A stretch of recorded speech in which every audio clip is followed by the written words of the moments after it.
Stream open ಮಾಡ್ತೀನಿ.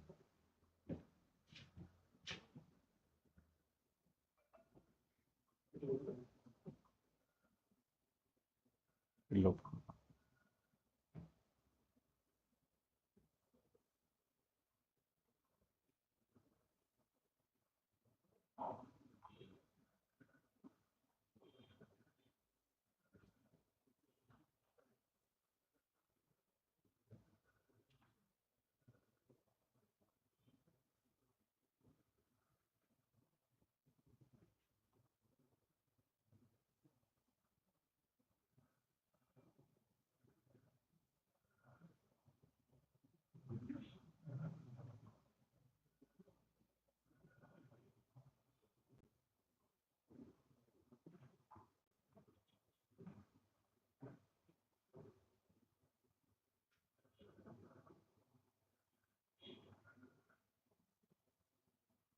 Stream on it.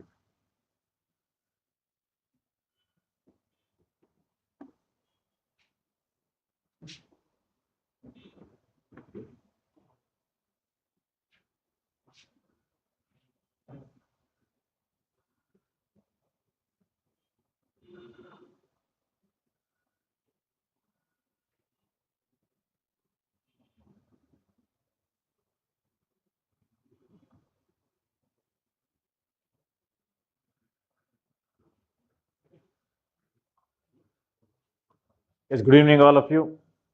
Welcome to the PYQ Matrix Polity Part 5.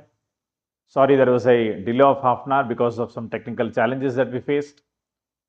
Out of all the four, polity papers that I have discussed, I hope all of it has been useful to you. I've been receiving a lot of messages personally saying that, sir, it has been very useful. It taught us how to think.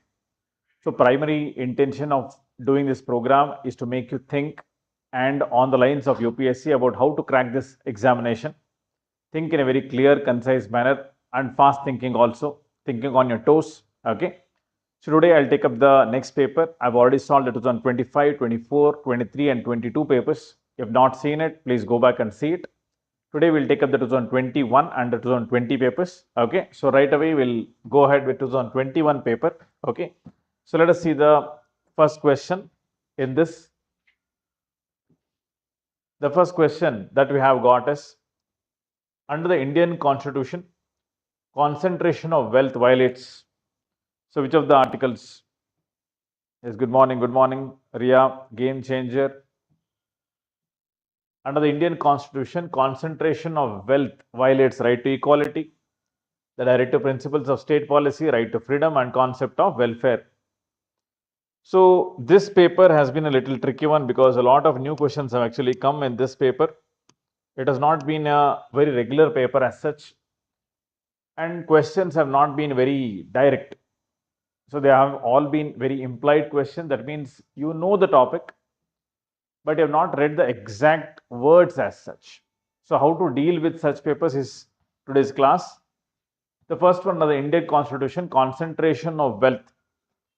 So you understand that concentration of wealth is something that Indian Constitution does not really support. So it favors distribution of wealth, that is social and distributive justice. Social and distributive justice are part of your directive principles of state policy.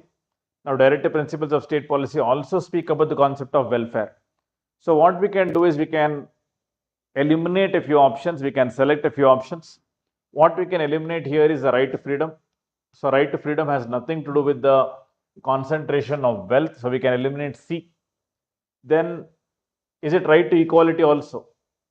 So does the Constitution guarantee equality in terms of wealth?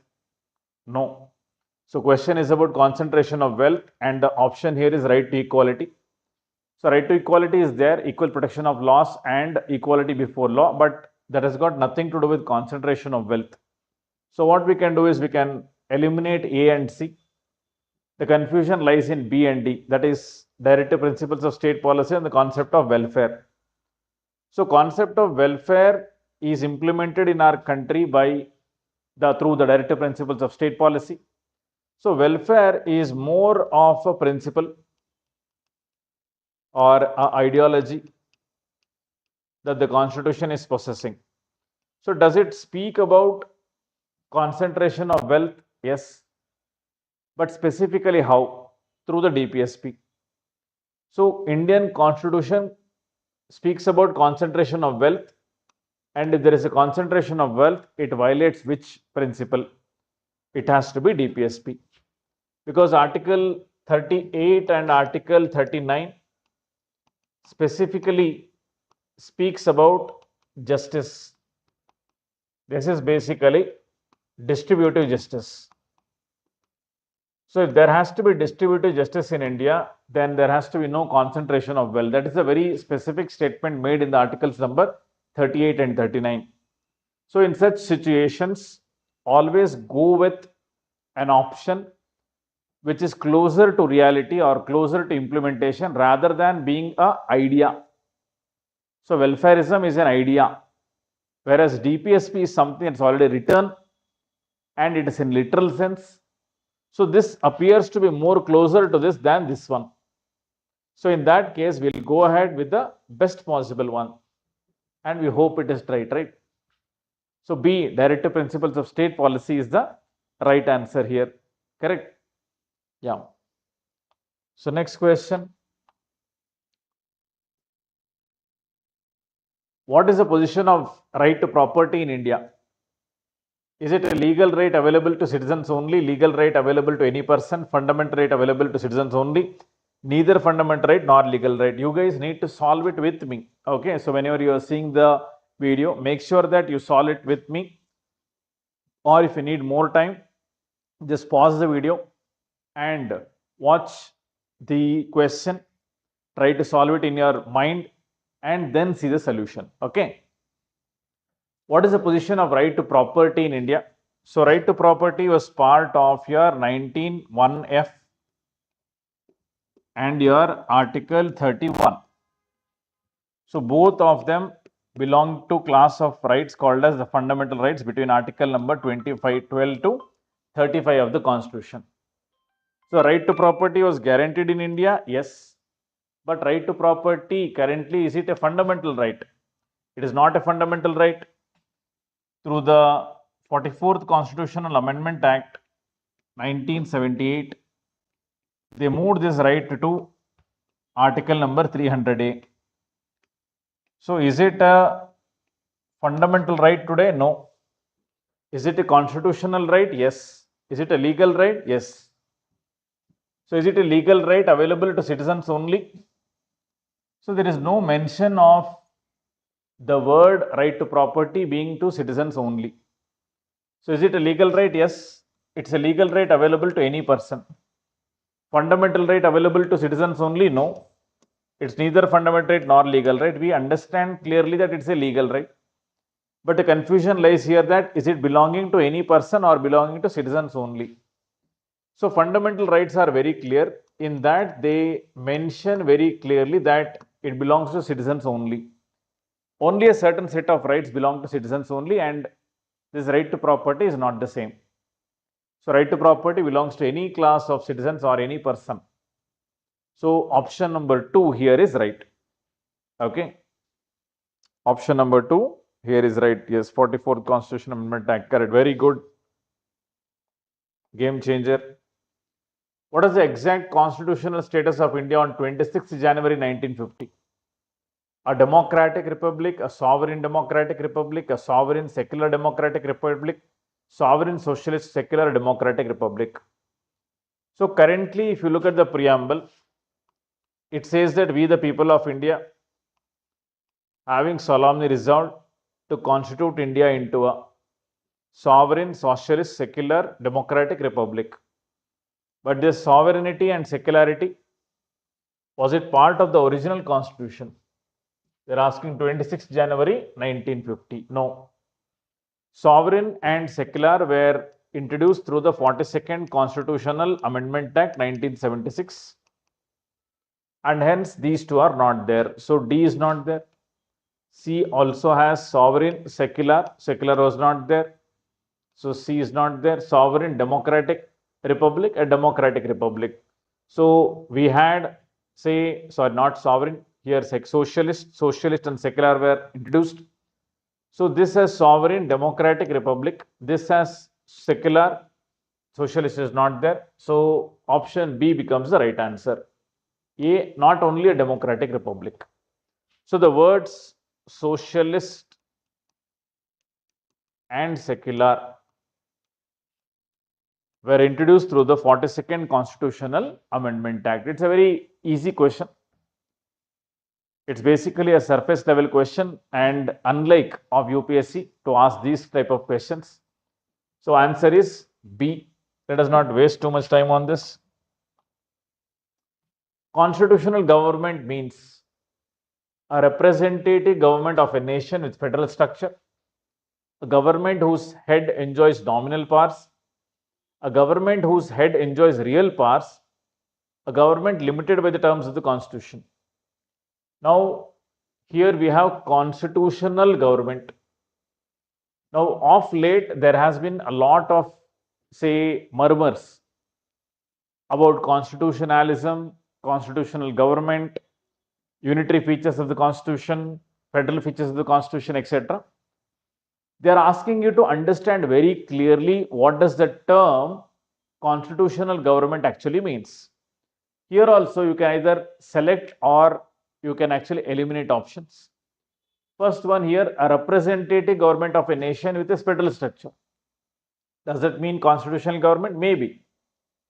Maybe that country's constitution tells us that it has a government with federalism and it's a representative government. That means government elected by the people. So this tells us about the form of government. Does it tell only about the constitutional government? No. It tells us that there is a government which is representative and which has federal structure. That means power is divided between the center and the state. Now, does that mean constitutional government? Need not be. A government whose head enjoys nominal powers, a government whose head enjoys real powers. So, head of the government enjoying nominal powers, parliamentary form of government. Government whose head enjoys real powers, presidential form of government. Now, does that mean there has to be constitution? If there is a government which is parliamentary or with the government which is presidential, a form of government, does that mean there has to be constitution? In that case, no. Without a constitution also, you can have a presidential form of or a parliamentary form of government. So, which is definitely not true. B and C definitely not true. Now, A basically tells us about the form of government. So, these are also the form of governments. So, when we are eliminating this, we can eliminate this also. So, what we are left with is a government limited by the terms of the Constitution. Now, we have spoken quite a large number of times in our basic polity classes saying that Indian Constitution is based on the limited powers of the government. That means to say that even though the government is extremely powerful in terms of its executive domain, we have a lot of checks and balances in our country. That means to say that the government does not have unlimited power. What does that mean? We have rule of law.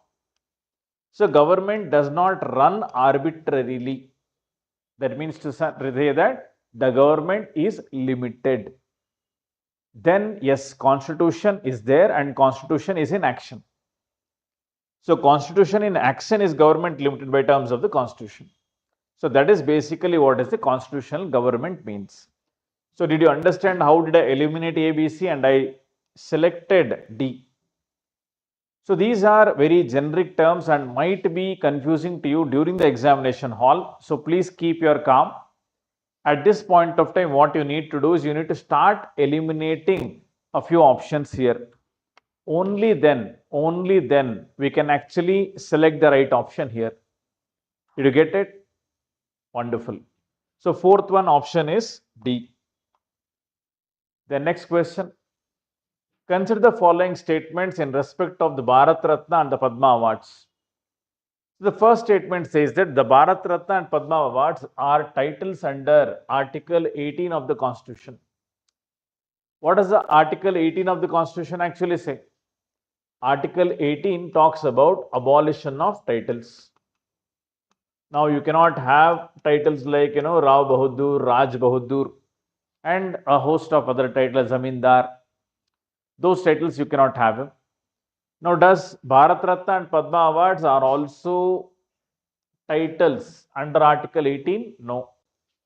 Balaji Raghavan case very clearly told that Bharat Ratna and Padma Bhushan cannot be used as titles. It is a honorific, say, or it's an honor to a person. They are honorific titles. So, yes, they can have Bharat Ratna and Padma Awards. So, are they titles? No. So, it's a wrong statement.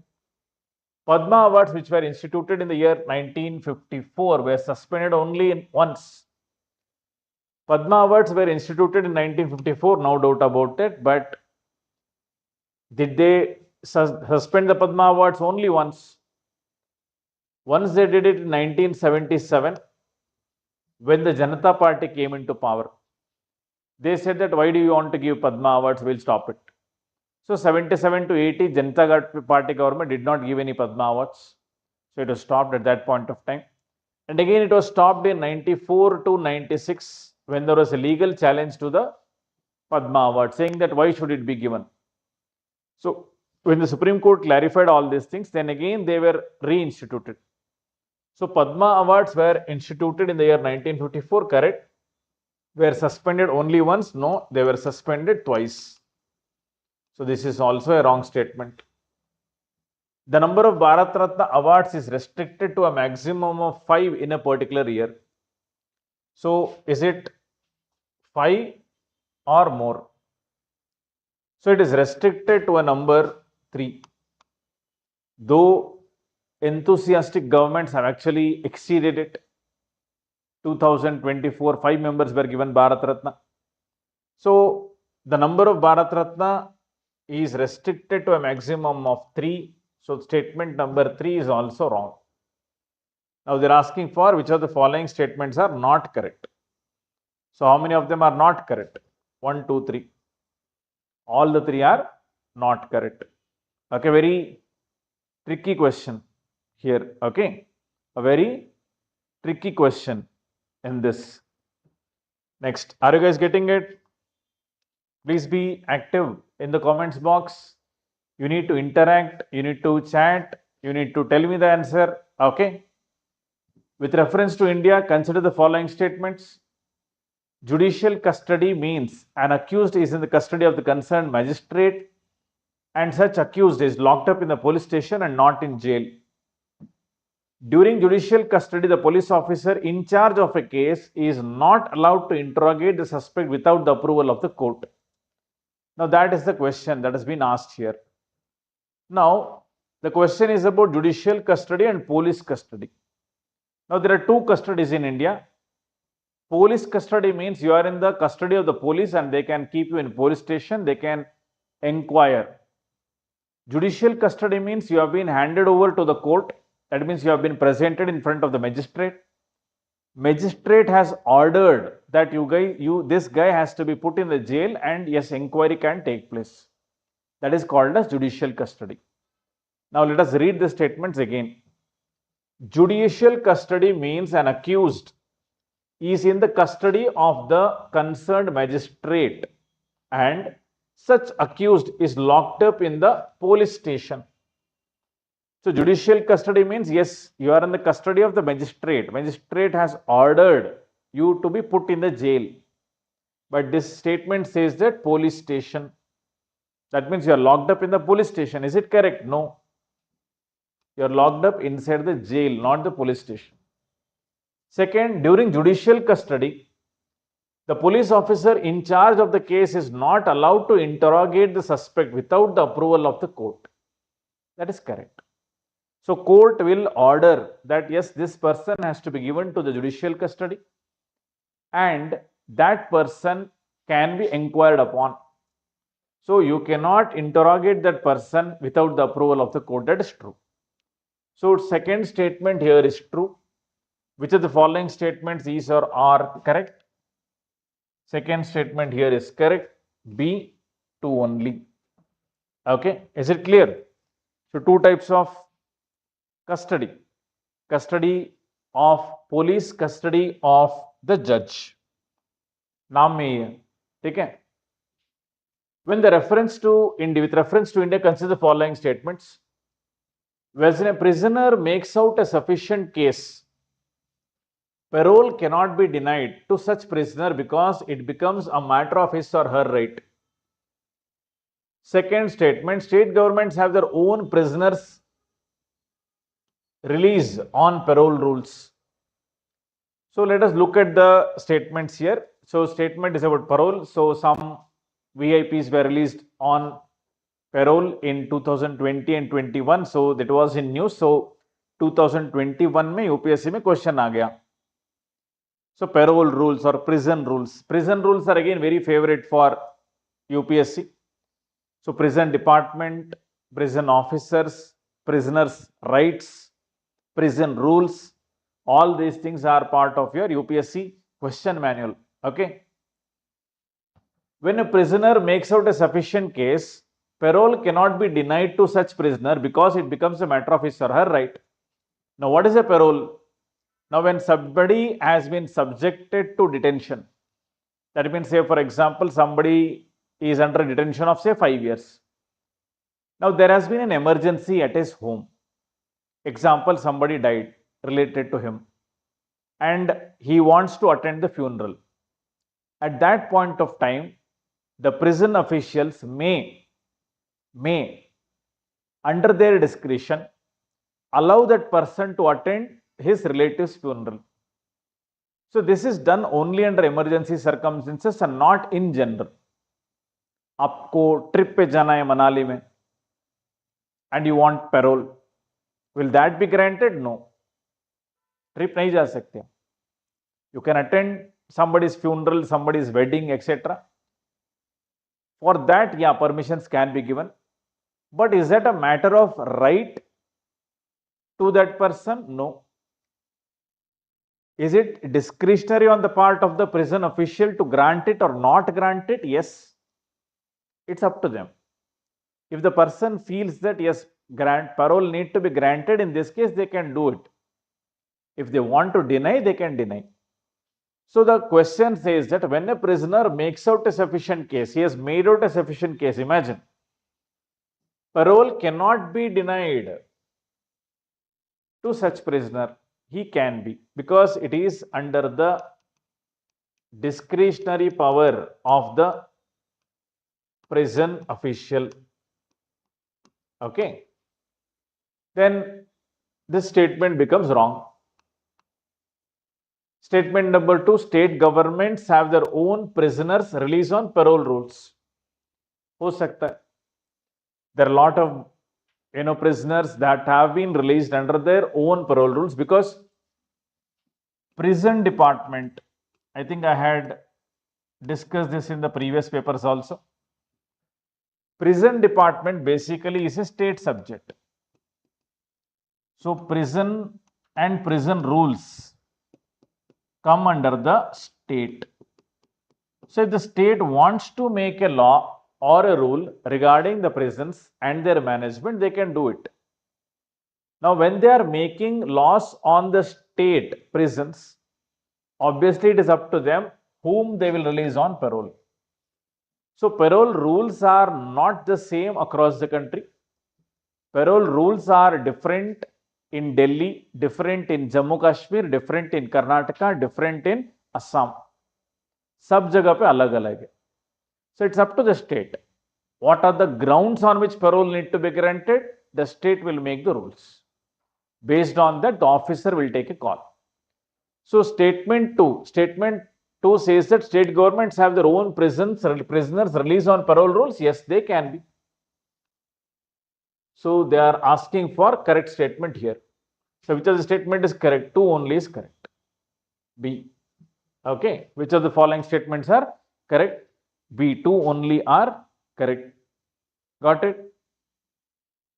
2023 updated the rules for prisoners. Yes.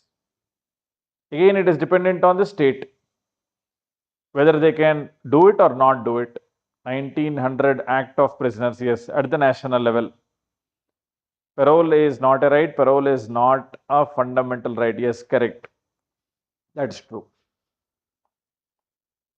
Now, at the national level, which ministry is the nodal agency to ensure effective implementation of the scheduled tribes and other traditional forest dwellers? Recognition of forest rights, RFA, Act 2006. Now, RFA Act 2006 has been a landmark legislation in Indian political history. Why? Because the rights of the forest dwellers were recognized. So basically, when we look at, say, management of forests,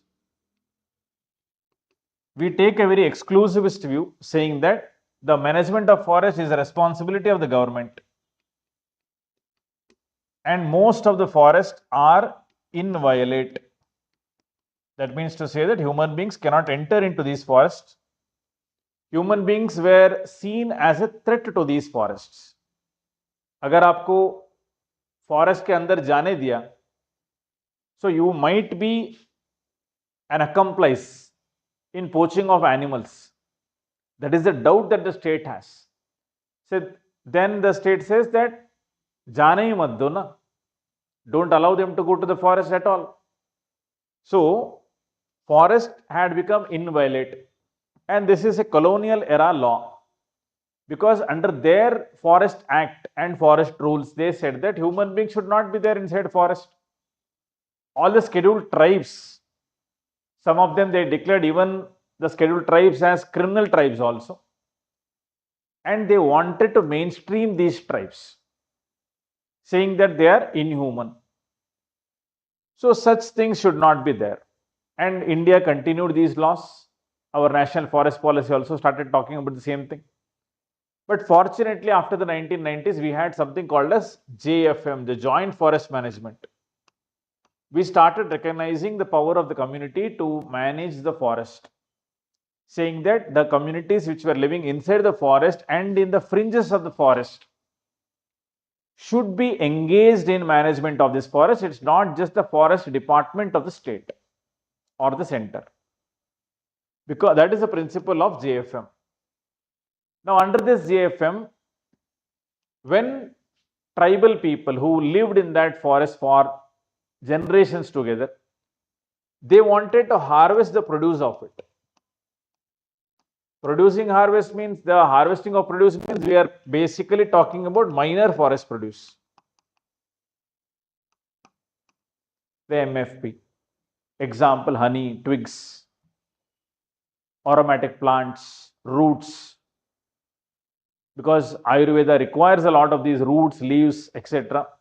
They may harvest it. Now, when they harvest it and they wanted to actually sell it on the fringes of the forest, example in the villages, example on the highways, government said that they cannot do. You cannot get into a forest and start, combing honey there. So this was overturned by the Forest Act. It's called as Recognition of Forest Rights Act 2006, where they said that yes, the traditional forest dwellers of India have a right on their minor forest produce. That means these tribal communities can get into the forest and harvest it. Now, which ministry will make sure that these rights of traditional forest dwellers are not violated? It is the Ministry of the Tribal Affairs. D. This was also in news in 2020. That is exactly the reason why this question has actually been brought in. Okay.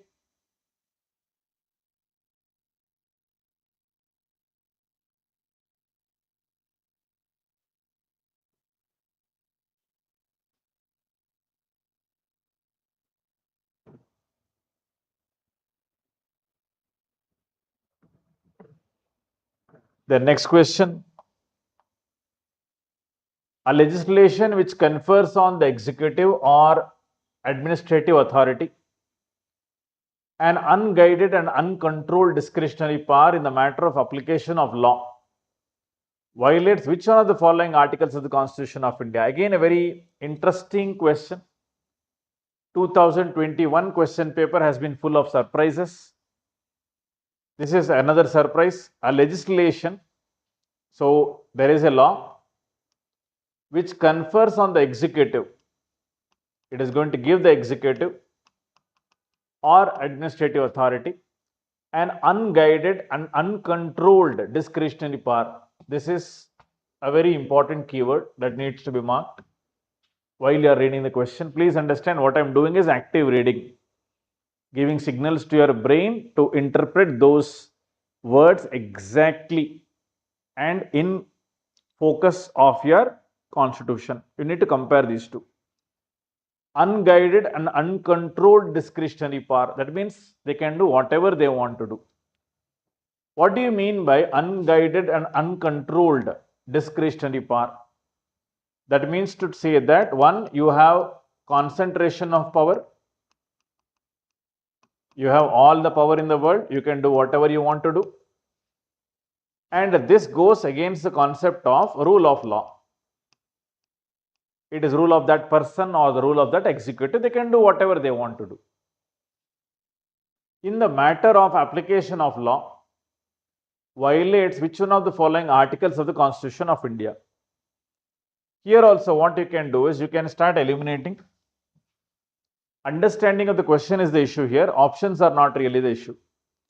Because option both easier, matlab article 44, we talk about UCC, Uniform Civil Code. So Uniform Civil Code, does it mean all these things? No, nothing, not related to that. Article 32, right to constitutional remedies. What does that say? If there is a violation of fundamental right, the courts can issue it. Is it related to this? No.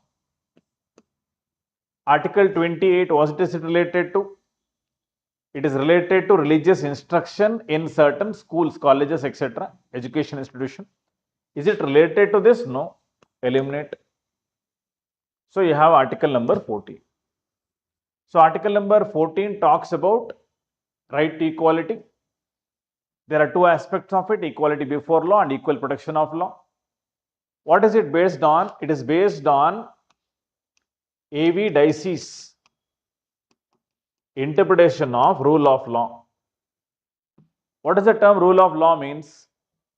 Rule of law means absence of arbitrary power. That means there is power with the government, but that power, exercise of that power is not arbitrary.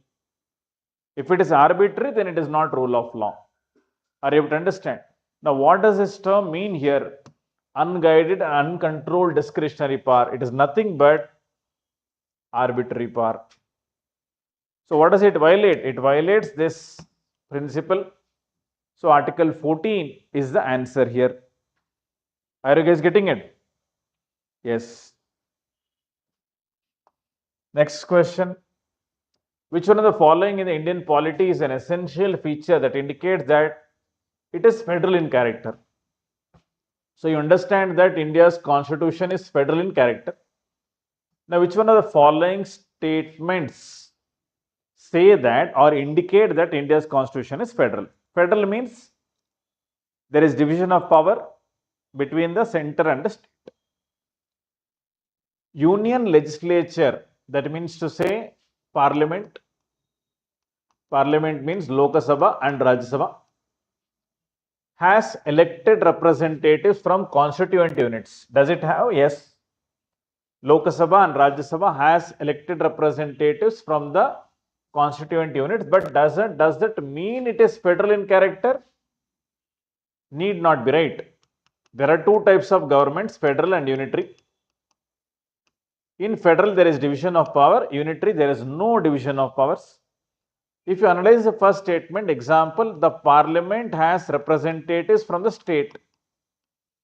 Even in the unitary system also it might have. Example is China. China's parliament has representatives from the states also. But that doesn't mean that it is federal, it is unitary. So first statement is basically in representation with China, in reference to China. So that's wrong. B, independence of judiciary is safeguarded. Yes. Third one, union cabinet can have elected representatives from regional parties. Union cabinet definitely can have representation from regional parties, but that is not federalism all about. When we have this, probably it's a coalition government. In the coalition government, just for the compulsions of the coalition, they might have made somebody from the regional party a minister. Does it mean federal? No, nothing to do with that. The fundamental rights are enforceable by court of law. Now that's correct. Fundamental rights enforceable by courts of law, but that does that mean that it ensures federalism in the country? If there is a violation of fundamental right, yes, the courts can issue writs. Article 32. You should think it this way. Now, does that mean enforcement of fundamental rights enhances or ensures federalism in the country? Does that correct? No. It means to say that it upholds political democracy in the country.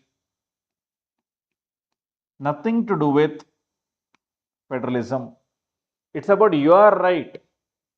Nothing to do with the rights of the state government. It is your right. So this is also not the correct statement. Now, which becomes correct statement is B, independence of judiciary is safeguarded. Now, why is that a correct statement? If, say, for example, the union government starts giving directions to the state governments. Now, can they give the direction in general? No, because state governments are also independent governments vis-a-vis the union government. So, union government can give instruction to the state government only under a few circumstances. Now, imagine a situation where they start giving directions on a lot of things and the state government does not like it.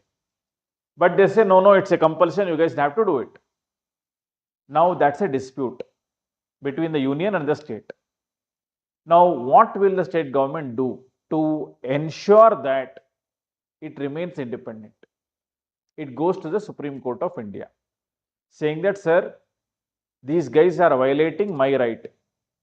I am state government. I also derive my authority from the Constitution of India. Now, these guys, the union government, are basically trampling upon my rights by saying that, okay, you guys have to do this work and it is compulsory. And I really don't think it's written anywhere in the Constitution. So I'm not bound to do it. So when you have such a dispute, that's called as a federal dispute, and Supreme Court has the original jurisdiction regarding the same. In case of any federal dispute, it is a Supreme Court. And Supreme Court of India today is considered as independent. We have an independent judiciary, right? Now, if that judiciary is also committed, that means to say that it is committed to the cause of the union government, then nobody can do anything about it. But in India, judiciary is independent. That is the reason we have federalism. Imagine, अगर Supreme Court नहीं होता तो क्या होता? The states could have done whatever they wanted to do. The center could have given direction related to anything, and the state could have had to follow it. So such things do not exist. So that is why option 2 is correct. Independence of judiciary is safeguarded. Are you guys able to understand this? Clear, all of you? Article 356, Article 131, yes. No government intervention in judiciary, correct. But primarily no government intervention with respect to the working of the state governments also. That is basically what is federalism. Understood? Then, which one of the following best defines the term state? Yeah, again, one other very tricky question. What do you mean by the term state? Because it's there in Article 12 of the Constitution. They have defined the term state, but in general, what does the term state means? Now, a community of persons permanently occupying a definite territory. So there is population, there is territory, there has to be sovereignty, and there has to be government.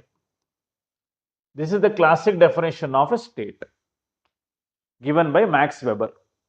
So public administration में PSIR में what do we say as state?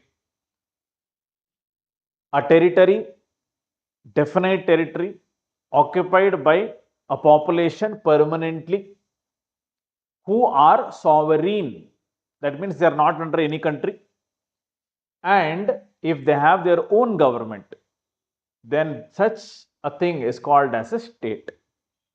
Let us see in this 4, how many of these components are there. If all of them are there, then that's actually your definition of state.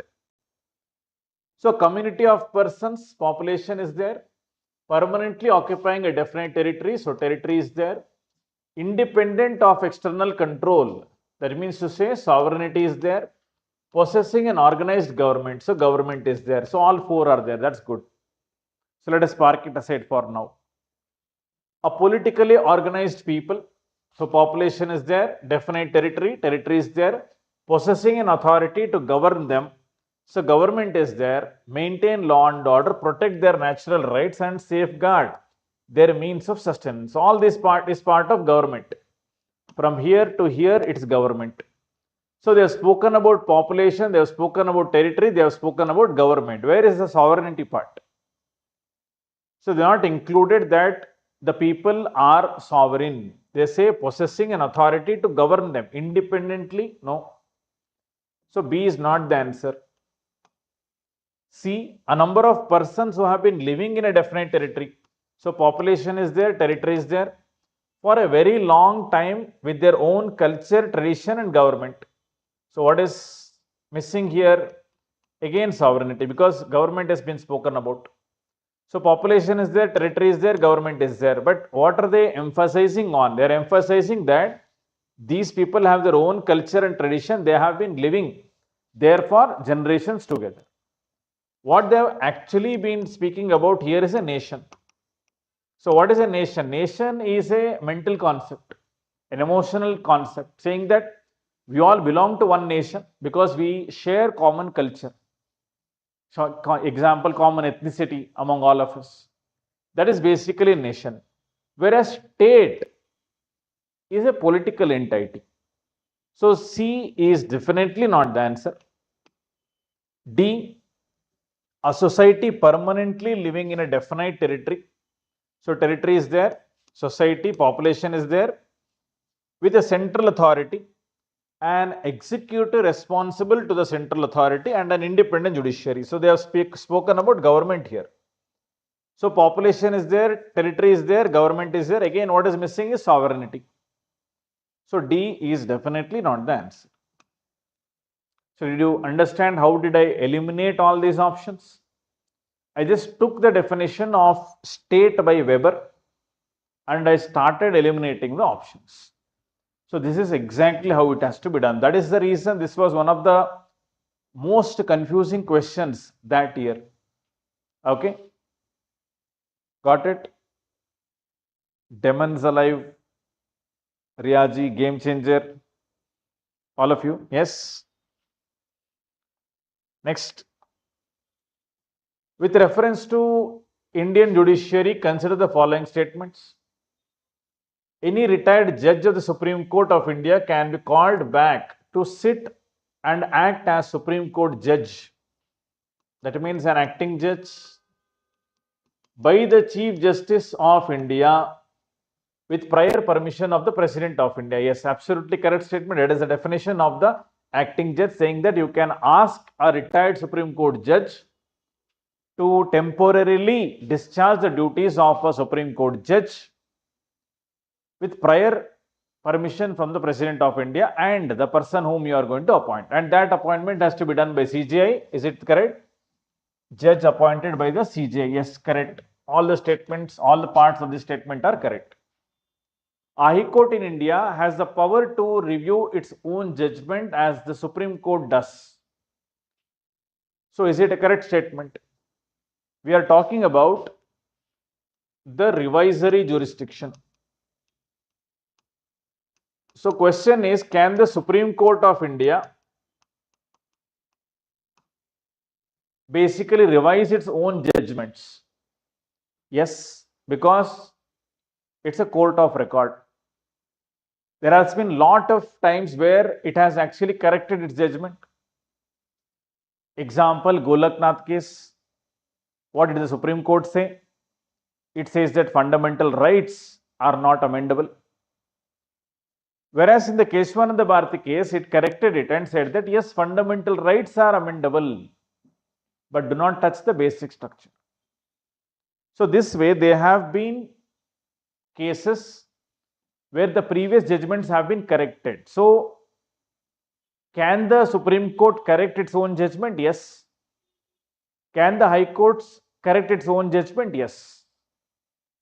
With respect to Supreme Court, it is very clearly written in the Article 137 saying that it can revisit the judgments and can correct them.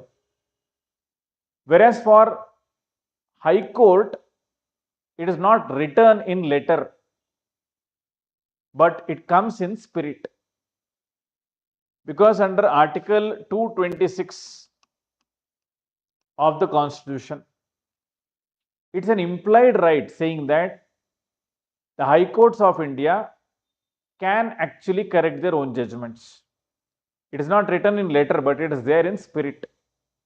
So this can be your next UPSC question, saying that the Supreme Court of India has revisory jurisdiction and that is mentioned in the Constitution, whereas the revisory jurisdiction of the High Court is implied in the Constitution. This can itself be the next step. So it's implied for the High Court. So, but do they have the power of review? Yes. They can review their own judgments. So, statement 2 here is also correct. So, which of the above statements these are correct? Both of them are correct. C here is the right answer. Okay.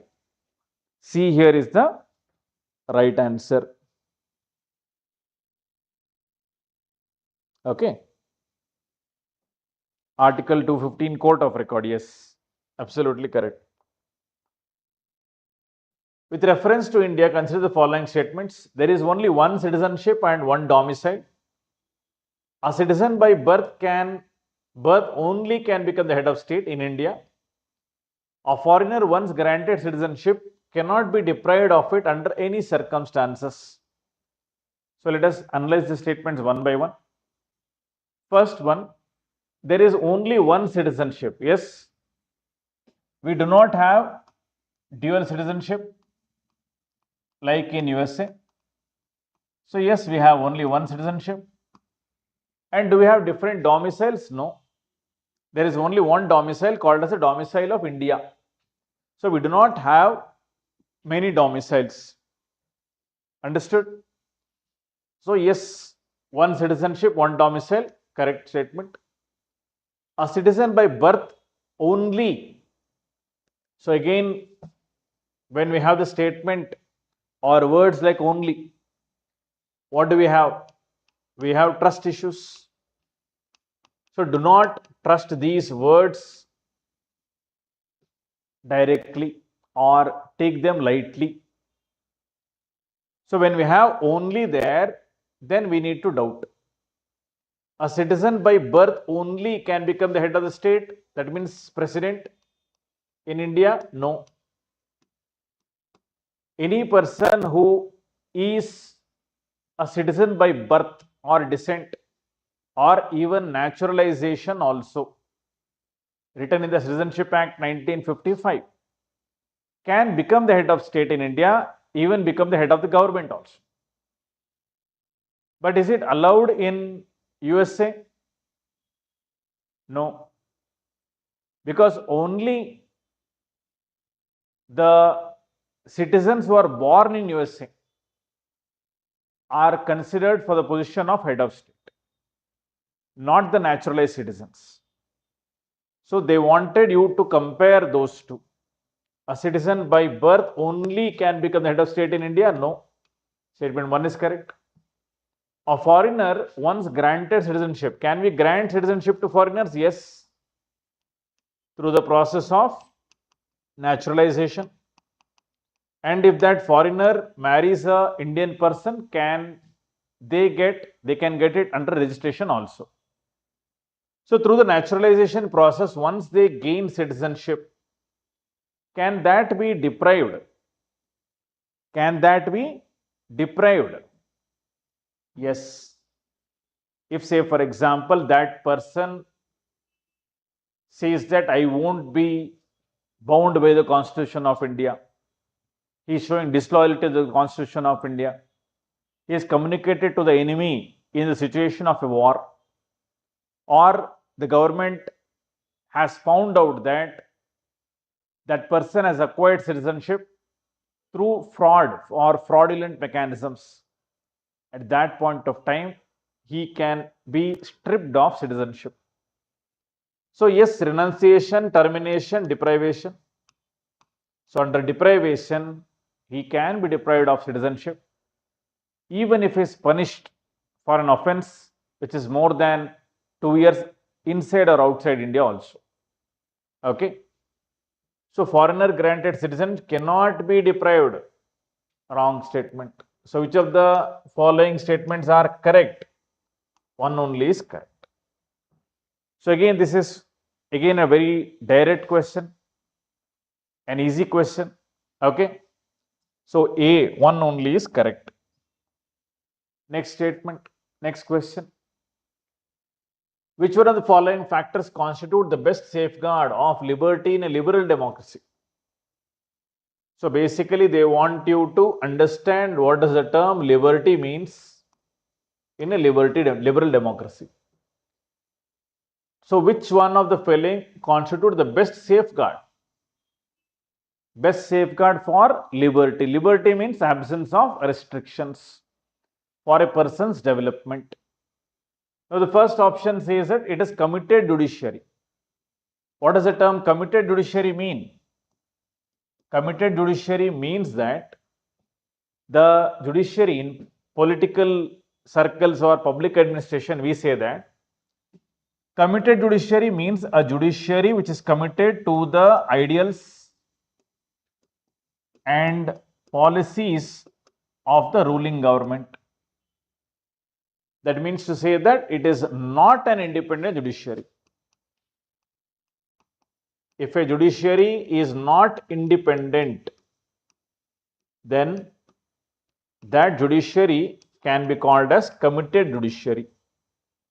Now, does the committed judiciary ensure liberty? No, may not be. If the government is committed, its policies are committed to actually restrict liberty, they will also get committed to that. So, first option is wrong, committed judiciary. Then centralization of powers.